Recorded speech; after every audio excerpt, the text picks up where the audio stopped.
आइए दोस्तों corona virus को लेकर आज दिन भर के तमाम अपडेट्स पर नजर डालते हैं। सबसे पहली खबर देख पा रहे कि WHO के प्रमुख ने चेताया है, महामारी अब भी बड़ा खतरा बनी हुई है। हम थक सकते हैं लेकिन वायरस नहीं थक रहा। जी हाँ दोस्तों, विश्व स्वास्थ्य संगठन यानी कि WHO के प्रमुख टेड्रोस एडहनोम ने कोरोना वायरस को लेकर लोगों को चेताया। उन्होंने कहा दोस्तों कि इस महामारी से लड़ते हुए हम कमजोर हो सकते हैं लेकिन कोरोना हमसे नहीं थक रहा। सो प्लीज हमें ध्यान रखने वाली बात यह है कि कोविड-19 के जितने भी प्रोटोकॉल्स है ना, जैसे कि मास्क जरूर लगाएं, सैनिटाइजर का यूज करें, सोशल डिस्टेंसिंग वगैरह बनाए रखें, तो इन नियमों को आप फॉलो करते रहें, ठीक है ना। अगली खबर देखिए दोस्तों, पीएम मोदी जो है ना, उनका इलेक्शन के रिजल्ट में परफॉर्मेंस कैसी रही, मतलब भाजपा की, भारतीय जनता पार्टी की। तो इस बात का अंदाजा आप यहीं से लगा सकते हैं कि कोरोना मैनेजमेंट और लॉकडाउन के बाद पहली परीक्षा जनता की अदालत में पास हो चुके हैं पीएम मोदी। जी हाँ, दरअसल बिहार में बीजेपी और जेडीयू के नेतृत्व में एनडीए की सत्ता में वापसी लगभग तय दिख रही है और बिहार विधानसभा चुनाव को कोविड-19 महामारी आने के बाद प्रधानमंत्री नरेंद्र मोदी और बीजेपी की पहली परीक्षा के तौर पर भी देखा जा रहा था। कोरोना वायरस का प्रकोप कम करने के लिए लॉकडाउन लगाना पड़ा, जिसका सीधा असर देश की इकोनॉमी और रोजगार के मौकों पर तो पड़ा ही, साथ में आम जनता पर भी देखने को मिला, राइट। और ऐसे में अगर बिहार की जनता ने फिर से एनडीए का साथ दिया तो इसका मतलब यही हो सकता है दोस्तों कि मोदी के कोविड मैनेजमेंट से बिहार और बिहारी लोग खुश हैं। उपचुनाव में भी पीएम मोदी की और बीजेपी की बल्ले बल्ले रही। 10 राज्यों की कुल 59 विधानसभा सीटों में से जो उपचुनाव हुए उसमें तकरीबन 40 के लगभग सीटें जो बीजेपी के पक्ष में आई। तो ये एक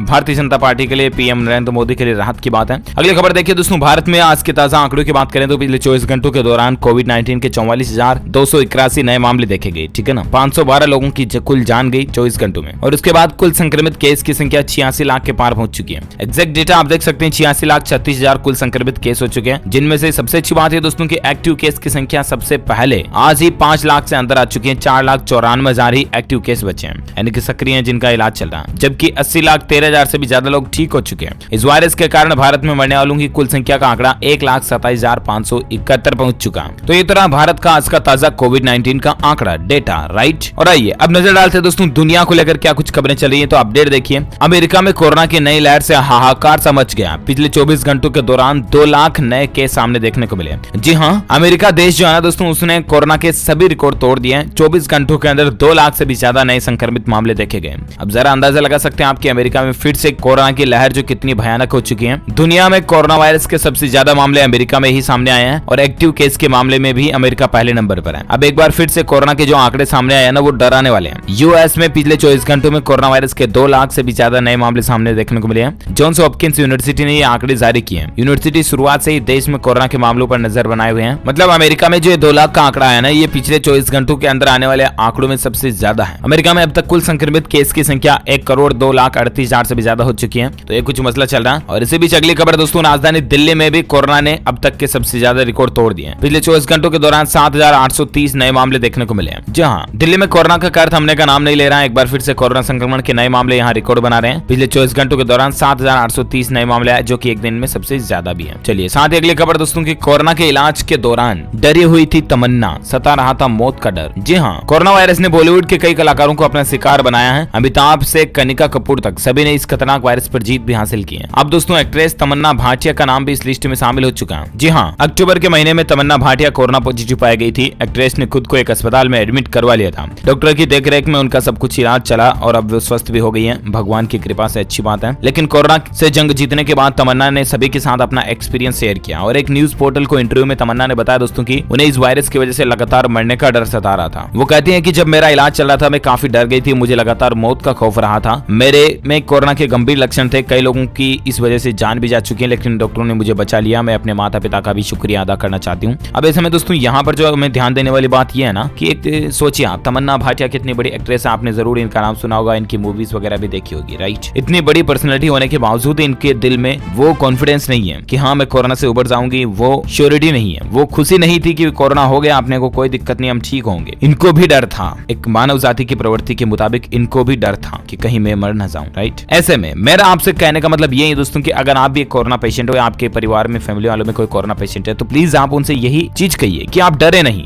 जो होगा सो देखा जाएगा। अगर आप मरने वाले होंगे तो वैसे भी मरोगे, तो डर डर के क्यों जियो? गुट गुट के जीने से तो अच्छा है ना कि चाहे 1 घंटा ही जियो जिंदगी में, लेकिन एकदम मस्ती से, बिंदास से जियो। कोई नहीं है अगले घंटे अपन नहीं भी रहेंगे ना, कोई दिक्कत नहीं ना, तो ना, लेकिन 1 घंटा ही जीना है तो ऐसे जियो एकदम से बिंदास, खुशी से, हर्षोल्लास के साथ में। डर डर के घुट घुट के जीने का कोई एंजॉय नहीं होता यार। तो कहने का मतलब यही है कि अगर आप भी कोरोना पेशेंट या आपके रिलेशनशिप में, मित्र में, दोस्त मित्र मंडली में कोई अगर कोरोना पॉजिटिव है, तो प्लीज आप उनको मोटिवेट करें थोड़ा कि डरे नहीं, मन में आप ऐसे डाउट ना बनाए कि कहीं मेरी डेथ ना हो जाए वगैरह वगैरह, मुझे कोरोना हो गया मैं ठीक होऊंगा कि नहीं। तो इन बातों की आप टेंशन ना लें, मस्त रहें, कॉन्फिडेंट रहें और अपने आप को आत्मशक्ति दें कि हाँ आई विल फिट। चलिए साथ ही अगली खबर देखिए, बढ़ रहे हैं कोरोना के केस। कोरोना वायरस को लेकर पुलिस ने लोगों को भी अवेयर किया, मास्क बांटे और रिसर्च प्रोग्राम भी किया। खबर दोस्तों पंजाब की, यहाँ पर पुलिस ने डीएमसी से मिलकर किप्स मार्केट में प्रोग्राम करवाया, लोगों को मास्क वगैरह भी बांटे, अच्छी बात है। साथ ही अपडेट देखिए जरा, कोरोना वायरस से ट्राई सिटी में 6 मौतें हो चुकी हैं, फिर डराने के कगार पर पहुंच चुके आंकड़े। हम बात करें पंजाब में चंडीगढ़ की, यहाँ पर कोरोना वायरस के चलते और भी मौतें होती जा रही हैं। देख सकते हैं आप कौन से सेक्टर में कितने ईयर के लोगों की मौत हुई। और अगली खबर हिमाचल प्रदेश को लेकर, यहाँ पर 16 संक्रमितों की मौत हो चुकी है, 542 नए मामले आए हिमाचल प्रदेश राज्य में। साथ ही अपडेट है दोस्तों की बांग्लादेश के टेस्ट कप्तान मोमिनुल हक भी कोरोना वायरस से पॉजिटिव पाए गए। बांग्लादेश के टेस्ट कप्तान मोमिनुल हक कोविड-19 से पॉजिटिव पाए गए और घर में वो क्वारंटीन में रह रहे हैं। यहाँ रिपोर्ट में दावा किया गया दोस्तों की इससे पहले बांग्लादेश के एक अन्य सीनियर क्रिकेटर महमूदुल्लाह रियाद भी कोरोना वायरस से संक्रमित पाए गए थे, जिसके कारण वह पाकिस्तान सुपर लीग प्लेऑफ से भी बाहर हो चुके हैं। और बाकी बांग्लादेश क्रिकेट बोर्ड बीसीबी के मुख्य फिजिशियन डॉक्टर देवाशीष चौधरी ने स्थानीय समाचार वेबसाइट सारा बांग्ला के हक के पॉजिटिव नतीजे की पुष्टि की है। और कुल मिलाकर के हम जल्दी इन क्रिकेटर के स्वस्थ होने की कामना करते हैं भगवान से। साथ ही अगली खबर देखिए, इस देश में कोरोना वैक्सीन की 3 करोड़ खुराक तैयार हो चुकी है, आम लोगों को आखिर कब से मिलने लगेगी। तो मैं आपको बता दूं दुनिया भर के 210 से ज्यादा देश कोरोना वायरस से प्रभावित हैं। कोरोना संक्रमण के मामले इन दिनों लगातार बढ़ते जा रहे हैं और इस बीच दुनिया भर के लोगों को बस एक ही चीज का इंतजार है और उसका नाम है वैक्सीन, एक सुरक्षित और कारगर वैक्सीन। रूस और चीन ने तीसरे और अंतिम चरण का ट्रायल पूरा होने से पहले ही वैक्सीन की अनुमति दे दी और आपातकालीन अप्रूवल के तहत उच्च जोखिम वर्ग के लोगों को वैक्सीन दिया जाना भी शुरू कर चुकी है। तो ये अच्छी बात है, दुनिया भर में ट्रायल चल रहे हैं वैक्सीन के, देखते हैं आखिर कब तक देखने को मिलती है। अगली खबर देखिए, जम्मू कश्मीर में कोरोना वायरस से संक्रमितों का आंकड़ा 99,000 के पार पहुंच चुका है, तकरीबन 1 लाख जाने में है, 99,844 हो गए हैं। साथ ही अपडेट है दोस्तों, पहली बार भारतीय वैज्ञानिकों द्वारा विकसित फेलुदा किट्स से दुनिया भर में होंगे कोरोना टेस्ट।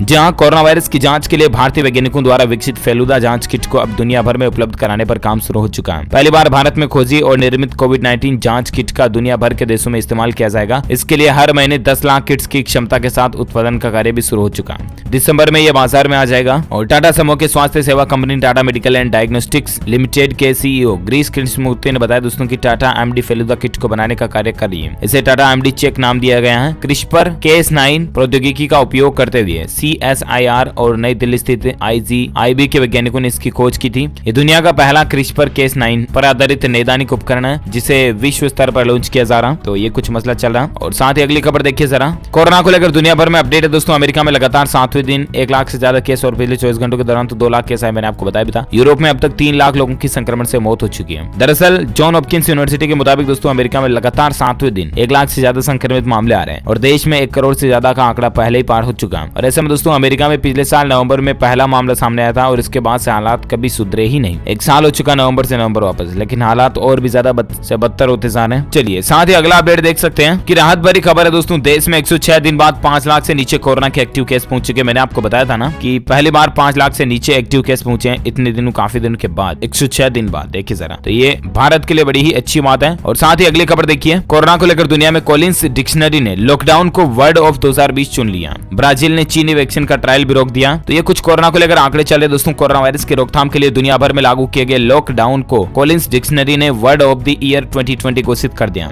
डिक्शनरी के मुताबिक लॉकडाउन को यात्रा, सामाजिक संपर्क और सार्वजनिक जगहों तक पहुंच पर कड़ी पाबंदियां लगाने के रूप में परिभाषित किया गया है। पूरी दुनिया के लिए एक सा अनुभव रहा है। कॉलिंस का कहना है कि हमारे लेक्सियोग्राफर्स डिक्शनरी तैयार करने वाले जो हैं उन्होंने लॉकडाउन को वर्ड ऑफ द ईयर 2020 के रूप में चुना क्योंकि दुनिया भर के अरबों लोगों के लिए ये शब्द का अनुभव एक जैसा रहा। बड़ी आबादी ने कोविड-19 के प्रसार का मुकाबला करने में अपना योगदान इसी तरह दिया और लिस्ट में कोरोना वायरस वर्ड भी शामिल है। कॉलिंस के लैंग्वेज कंटेंट कंसल्टेंट हेलेन न्यूस्टेन ने कहा दोस्तों की भाषा हमारे चारों ओर की दुनिया का आईना है और 2020 पर इस महामारी का साया रहा। इस लिस्ट में कोरोना वायरस शब्द भी है। इसके इस्तेमाल में असाधारण रूप से साल दर साल 35,000 गुना वृद्धि हुई है। और एक अपडेट चल रहा दोस्तों की चीनी वैक्सीन से गंभीर नुकसान भी हो रहे हैं। ब्राजील के स्वास्थ्य नियामकों ने अपने यहाँ चीनी वैक्सीन के ट्रायल पर रोक लगा दी है। इसकी वजह यह रही कि वॉलंटियर्स को गंभीर नुकसान बताए जा रहे हैं। चीनी ड्रग मेकर सिनोवेक बायोटेक ने जुलाई में वैक्सीन का फेज 3 ट्रायल शुरू किया था। इसमें ब्राजील के बुटांटन इंस्टीट्यूट साझेदार था। यह परीक्षण 13,000 वॉलंटियर पर किया जाना था, इसलिए चीनी वैक्सीन का ट्रायल रोक दिया गया है। ओके दोस्तों, तो इस वीडियो में आज दिन भर की तमाम बड़ी खबरें, मुख्य समाचार, छोटे ब्रेकिंग न्यूज का अपडेट वीडियो ये फिनिश होता है। आप मुझे नीचे कमेंट करके जरूर बताएगा कि आपके राज्य में कोरोना के आंकड़े अभी कितने चल रहे हैं, कमेंट में बताइए। इस वीडियो को लाइक कीजिए, शेयर भी कीजिए अपने दोस्तों के साथ फेसबुक और व्हाट्सएप पर। और अगर आप DLS न्यूज चैनल पर पहली बार आए हैं ना तो फिर चैनल को सब्सक्राइब करके बेल आइकन जरूर दबा देना ताकि आपको रोज रोजाना के ताजा अपडेट्स तुरंत आपके मोबाइल पर मिलते रहेंगे। Thank you, take care, goodbye, जय हिंद, जय भारत, वंदे मातरम।